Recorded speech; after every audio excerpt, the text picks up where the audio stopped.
Buenos días, el tema que nos reúne hoy es trastorno por déficit de atención con hiperactividad.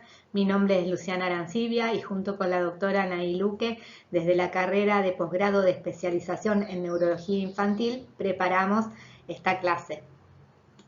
Los objetivos para esta presentación son reconocer las características clínicas del trastorno por déficit de atención con hiperactividad, TDAH, abordar el diagnóstico conjunto y orientar el tratamiento. Los contenidos a desarrollar son el concepto, datos epidemiológicos, etiología y bases biológicas, clínica, diagnóstico y tratamiento. Conceptualmente, el trastorno por déficit de atención con hiperactividad es un trastorno del desarrollo neurológico que se caracteriza por desatención, hiperactividad e impulsividad. Los síntomas se presentan en la infancia y persisten en la adolescencia y adultez. En cuanto a datos epidemiológicos, es importante conocer que su prevalencia mundial se estima entre 5.2 a 7.2%, que predomina en varones, que la edad media de diagnóstico es de 7 años y que existen demoras de 5 meses entre la evaluación inicial y el diagnóstico y de 18 meses para el acceso al tratamiento. En su etiología se describen múltiples alteraciones genéticas. Varios genes están implicados en esto y se describen además cambios epigenéticos producto de la exposición a tóxicos ambientales como el tabaco o el alcohol. Existe una heredabilidad del 70 al 80% y un aumento del riesgo de casos intrafamiliares entre hermanos. Estas anomalías genéticas y epigenéticas comprometen la formación de circuitos y de contactos entre las redes neuronales implicadas en el funcionamiento ejecutivo y en el procesamiento de las emociones. Por eso se lo describe como un trastorno de la conectividad. Las redes neuronales y por ende la conectividad se ven alteradas dado que existe un menor número de espinas dendríticas y hay anomalías en estas espinas dendríticas. Entonces el desarrollo y la morfología de las dendritas está comprometido.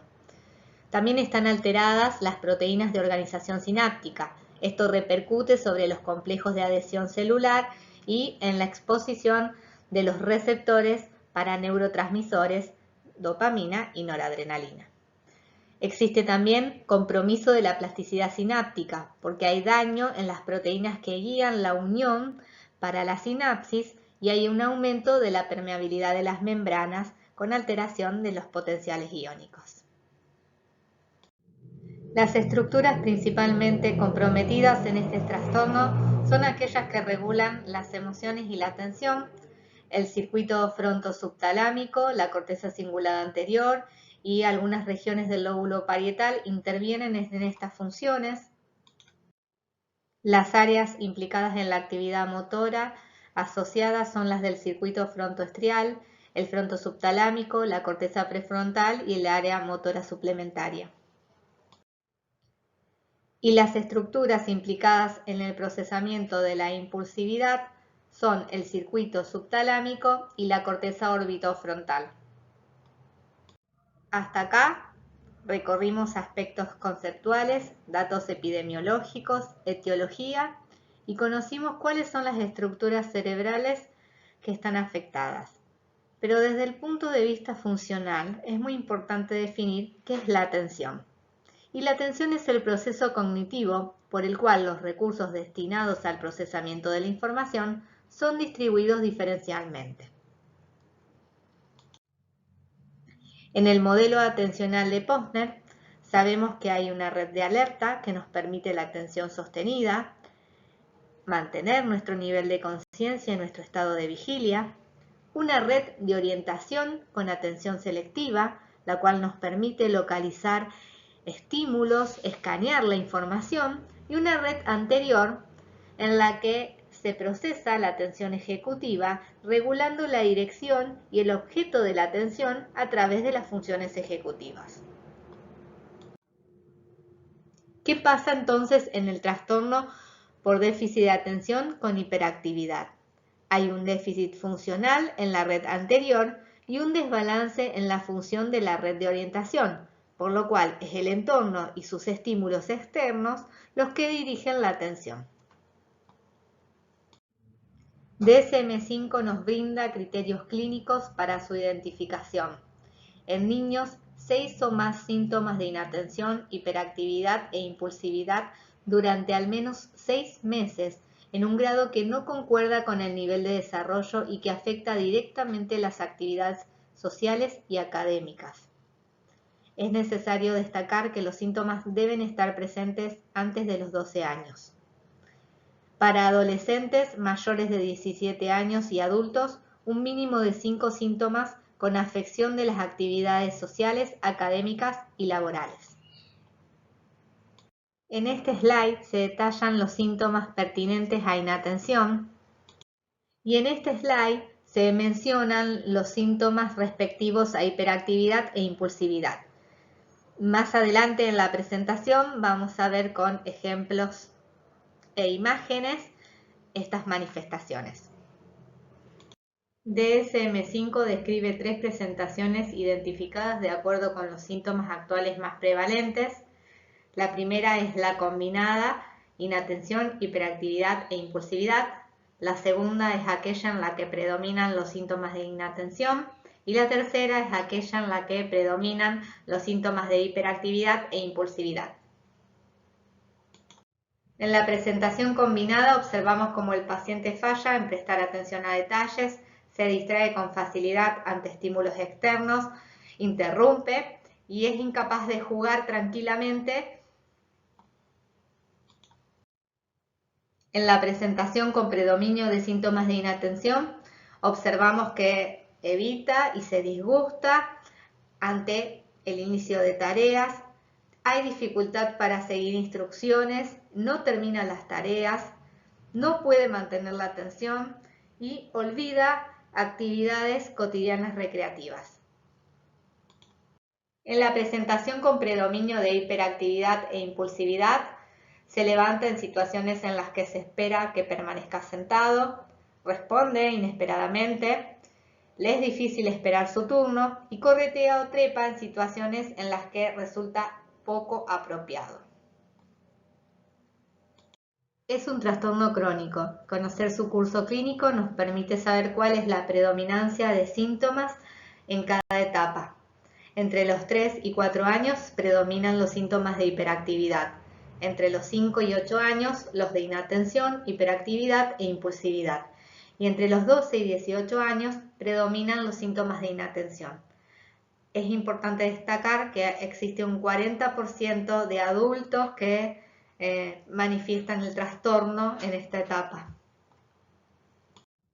Se describen entidades comórbidas asociadas al TDAH, los trastornos del desarrollo neurológico, aprendizaje, lenguaje, trastorno del espectro autista, tics en un 18%, trastorno oposicionista desafiante en un 54 a un 67%, ansiedad de un 10 a un 40%, depresión de un 20 a un 30%, trastornos del sueño con apneas del sueño, problemas de violencia, lesiones no intencionales, criminalidad, abuso de sustancias, problemas en relaciones interpersonales en un 26%. El diagnóstico es un trabajo de equipo con papeles bien definidos. El pediatra reconoce e identifica las características distintivas del trastorno por déficit de atención con hiperactividad. Solicita informes escolares y de sus terapeutas. Excluye anemias y alteraciones tiroideas y realiza la derivación oportuna al especialista. El neurólogo infantil precisa las formas clínicas según los criterios de DSM-5, determina la etiología, aborda las comorbilidades, indica el tratamiento específico y realiza monitoreo clínico, destacando desafíos y fortalezas de cada paciente de manera individual.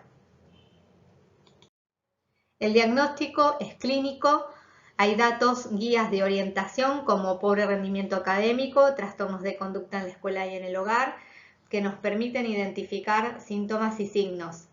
Y además existen escalas que son una gran herramienta para orientar nuestra primera impresión diagnóstica y para definir problemas de conducta asociados también como entidades comórbidas. Entre las escalas se destaca la escala de Corner, que tiene unas 20 preguntas orientadas a definir estos síntomas, y la escala de SNAP, que tiene unas 40 preguntas que generalmente se realiza a padres y a maestros y que nos permiten verificar las conductas en ambos ámbitos, tanto en el hogar como en la escuela.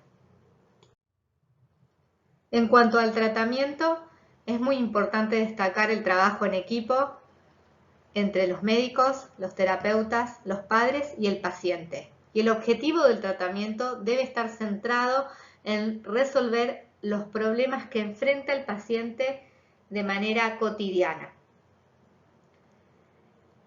Se describe tratamiento no farmacológico, farmacológico y otros que están en revisión y que debemos conocer, que los menciono como hotspot. El tratamiento no farmacológico incluye a la terapia cognitiva conductual.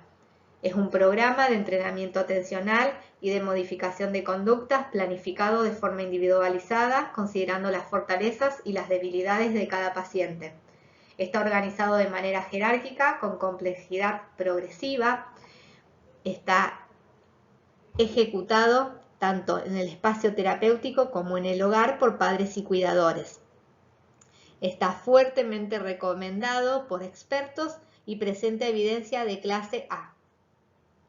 En cada programa de tratamiento individual es necesario identificar problemas y sistemas de apoyo familiar y escolar, considerar la psicoeducación como una herramienta, emplear estrategias de entrenamiento y compensatorias, tanto de autogestión como de soporte ambiental, y estructurar el entorno con rutinas y con límites claros.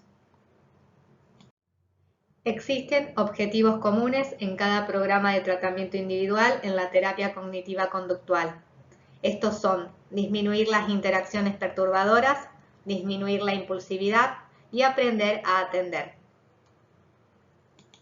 El tratamiento farmacológico incluye a fármacos estimulantes como el metilfenidato, cuyo mecanismo de acción es inhibir la recaptación de dopamina y noradrenalina a nivel presináptico.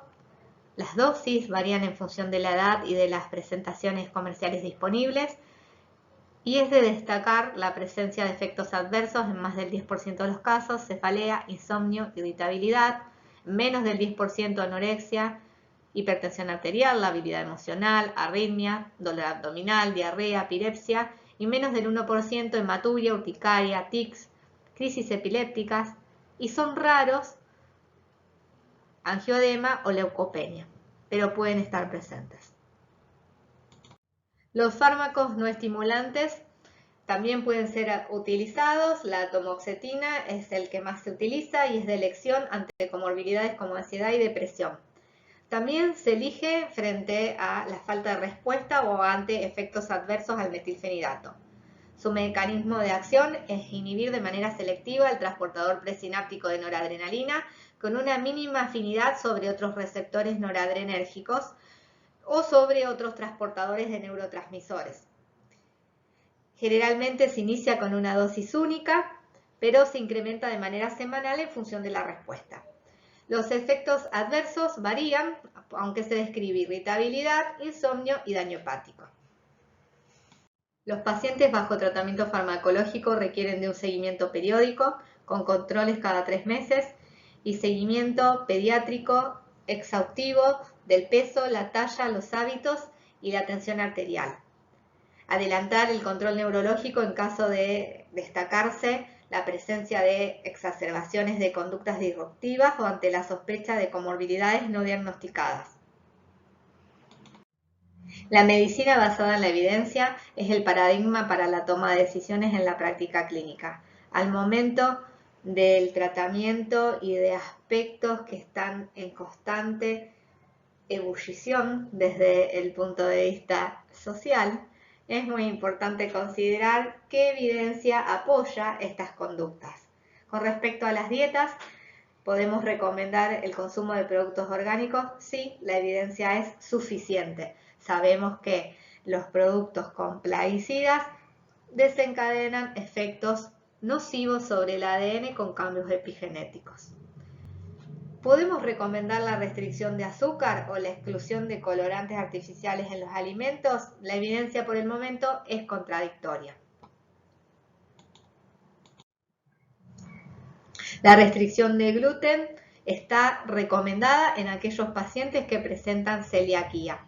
El consumo de probióticos es por el momento un punto en proceso. La evidencia se encuentra en estudio y revisión constante.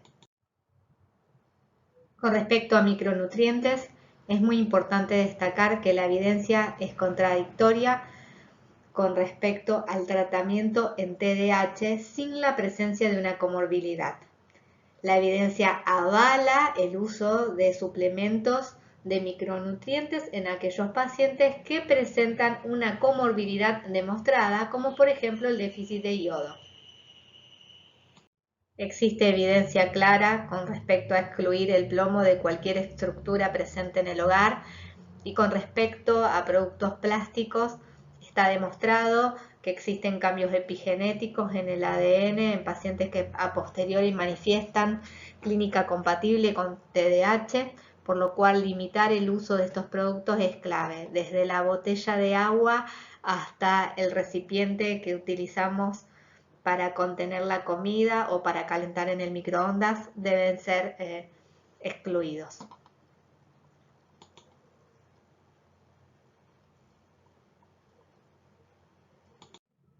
No hay ensayos aleatorios que nos brinden evidencia suficiente para recomendar el uso de aplicaciones. Hoy en día hay más de 110 aplicaciones disponibles para detección, evaluación, para seguimiento de tratamiento farmacológico y para apoyo de aspectos sociales y psicológicos, pero no tenemos aún resultados claros para poder considerar, indicar o asesorar a nuestro paciente sobre el uso de las mismas. Para concluir, el trastorno por déficit de atención con hiperactividad es un trastorno del desarrollo neurológico de base biológica en la que están involucrados circuitos vinculados a funciones cognitivas indispensables para el aprendizaje académico y social. Se expresa a lo largo de la vida, tanto en el ámbito familiar como en el escolar. Tiene consecuencias que impactan en la vida afectiva, con distancia, con abandono de cuidado, con enojos crónicos, con violencia intrafamiliar e incluso con fracaso educativo. Su reconocimiento es un desafío de la práctica cotidiana y su tratamiento un verdadero ejemplo de trabajo en equipo.